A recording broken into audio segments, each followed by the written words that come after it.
How to update your Sephora email subscriptions. Hi everyone, I'm here to assist you today. Without any delay, let's jump right in. First, open your Gmail.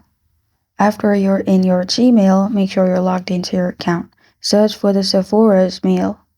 After you've searched, click on it, and at the top you'll find unsubscribe. You'll find all these email, and there you'll find unsubscribe. Click on it and then click on unsubscribe again. After you click on unsubscribe again, simply reload the page and everything will be unsubscribed, and Sephora won't be sending you all the promotions email. They will be only sending you the codes and what you have requested. This is how to update your Sephora email subscriptions. Thank you for joining me today. If this video helps you out, please leave a like and subscribe for more. Got a question or want to suggest a topic? Comment below. Thank you for watching.